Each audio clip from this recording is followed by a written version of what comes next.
নমস্কার বন্ধুরা, কেমন আছো তোমরা সকলে? আশা করছি সবাই ভালো আছো। আমার আরও একটি মিনি ব্লগে তোমাদের সকলকে স্বাগত জানাই। এর আগের ব্লগে তো তোমরা দেখেইছো, আমি কিন্তু রবিবারের দিন রাত্রে এই বাড়িতে চলে এসেছি। এটা সোমবার দিনের ভিডিও। ব্লগটা একবারে দুপুর থেকে শুরু করছি। তো আজকে দুপুরে রান্না করেছি ডাল, সিম আলু চচ্চড়ি, শাক ভাজা। এখন বাজে আর কি দুপুর 2:30। তো রান্নাবান্না কমপ্লিট, এখন আর কি খাওয়া দাওয়া করবো। জানো তো বন্ধুরা, এর আগের ব্লগে আমি কিন্তু অগ্রহায়ণের 1 তারিখ না বলে কার্তিক মাসের 1 তারিখ বলে দিয়েছি। সেটা আমি পরে খেয়াল করেছি, আমি টেক্সট করে দিয়েছি। জানি না তোমরা খেয়াল করেছো কিনা। তো তা সবাইকে বলছি এটা আমার কিন্তু ভুল হয়ে গিয়েছিল। মানে অগ্রহায়ণ মাসের 1 তারিখ না বলে কার্তিকের 1 তারিখ বলে দিয়েছি। তো যাই হোক, এটা কিন্তু সোমবার দিন ভিডিও, মানে অগ্রহায়ণ মাসের 2 তারিখ। তো এখন বাজে আর কি বিকেল 4টে, আর আমার বর খাওয়া দাওয়া করে রেডি আর কি হচ্ছে, ও যাবে কাজে। আর অগ্রহায়ণ মাস মানেই শুধু কিন্তু বন্ধুরা বিয়ের মাস নয়, অগ্রহায়ণ মাস মানেই কিন্তু চারিদিকে ভোগ রাগ, কীর্তন, অষ্টকালীন এসব। তো সেরকমই আজকে দিনেটায় মহামায়ার পাঠে কিন্তু অষ্টকালীন চলছে। সন্ধেবেলা আমরা সেখানেই যাব। আর আমার কীর্তন শুনতে বলতে খুবই ভালো লাগে, আর কি প্রসাদ খেতে তো আরও ভালো লাগে, কি বলবো তোমাদের। তো যাই হোক, দেখো বড়মাসা কিন্তু দিন দুপুরে একে সোয়েটার পরে রেডি হয়ে চলে গেল। সন্ধেবেলা আবার আর একটা কীর্তন বাড়ির নিমন্ত্রণ এসেছে, মানে আমার বরের বন্ধু এসেছে ইনভাইট করতে। তো এখানে একটু চা বসিয়ে দিয়েছি, আর ওরা না এদিকে ঝুড়ি আর নিমকি ভাজা নিয়ে এসেছিলো, আর আমাদের বাড়িতে মিষ্টি আনাই ছিল। তো একটু আর কি টিফিন দিয়ে দিলাম। সত্যি বলতে তোমরা এই কদিন আমার ব্লগে শুধু কীর্তন বাড়ি, ভোগ বাড়ি এসবেরই ব্লগ দেখতে পারবে। তবে হ্যাঁ, যেহেতু বিয়ের মাস পড়েছে, অবশ্যই বিয়ে বাড়ির ব্লগ দেখতে পারবে। তবে এই কয়েকদিন শুধু এগুলোই চলবে। তো যাই হোক, ওরা তারপর চলে গেল। এখন সন্ধে আর কি 7টার মতো বাজে। তো যেহেতু 2-3 দিন পরে বাড়ি ফিরেছি, অনেক কয়টা জামা কাপড় কিন্তু বরমশাই থাকেই। তো সেগুলো আজকে ধুয়ে দিয়েছি, সেগুলো এখন ভাঁজ করে করে রাখছি। আসলে কি হয়, আমি যখন বাপের বাড়ি যাই, ও তখন ওর যে দৈনিক দিনের জামা কাপড়গুলো সেগুলো রেখে দেয়, এসে আমি ধুয়ে দিই।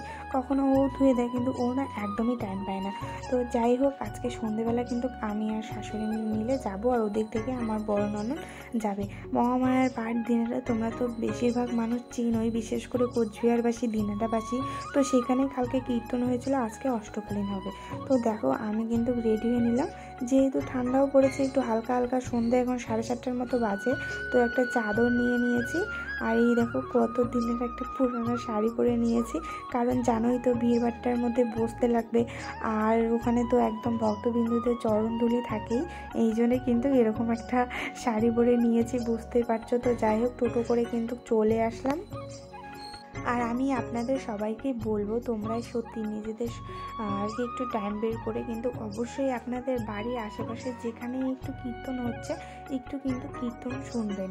কীর্তন জানি অনেকের পছন্দ করে না, কিন্তু আমি বলবো যেহেতু মানে হিন্দু ঘরে বিশেষ করে যারা জন্ম নিয়েছো সনাতন ধর্মী, অবশ্যই কিন্তু একটু কীর্তন শুনবেন। তোমাদের মানে কি বলবো, অনেক অনেক ভালো হবে। তো যাই হোক, দেখো প্রচণ্ড কিন্তু ভিড় হয়েছে।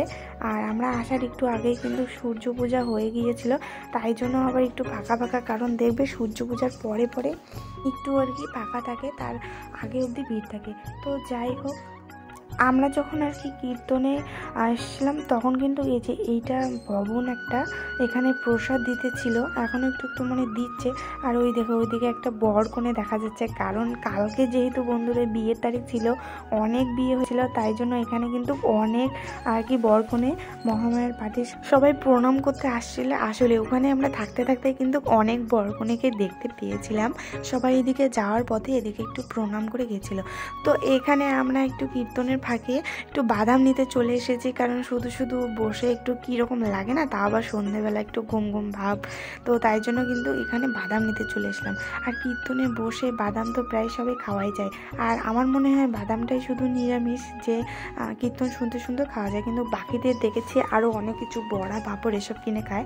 আমার মনে হয় এইসব কিন্তু মানে আমিষ জাতীয় জিনিস কীর্তনে বসে না খাওয়াই ভালো। এখন যিনি স্টেজে আছেন তিনি কিন্তু মানে সন্ধ্যে 7টার সময় উঠেছিল, এখন বাজে 10টা। তো এখন কিন্তু আর কি এনার পালা শেষ, তারপর আরও অন্য কেউ উঠবে, এনার নাম জানি না। তবে শুনেছি 2018 সালে এনে দিনাটাই এই মহামায়ার পাঠে অষ্টকালীনে এসেছিল, আর আজকে কিন্তু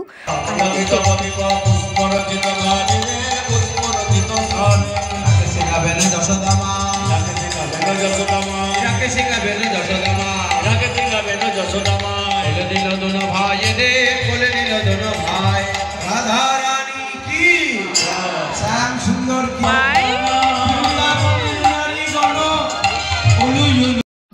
তো এনার কিন্তু কীর্তন শেষ। আর যেহেতু অনেকটা রাত্রি হয়ে গিয়েছিল, তারপর দেখো এদিকে কিন্তু সবাইকে একটু একটু করে প্রসাদ দিচ্ছে। আর বাইরে যে খিচুড়ি প্রসাদ দিচ্ছিল আমরা কিন্তু নিতে পারিনি, মানে ওদিকে বন্ধ হয়ে গিয়েছিল দেওয়া। দেখো একদম মানে খানিকের মধ্যে কিন্তু জায়গাটা পুরো ফাঁকা হয়ে গিয়েছিল। তো 10টার সময় যিনি আর কি উঠবে কীর্তন করতে, হয়তো আরও অনেকে থাকবে এখানে। তবে আমরাও কিন্তু এখন আর কি চলে যাচ্ছি, যেহেতু অনেকটা রাত্রি হয়ে গিয়েছিল। তো যাই হোক, আমি আজকের ভিডিওটা এখানে শেষ করছি। কেমন লাগলো তোমাদের অবশ্যই জানাবে।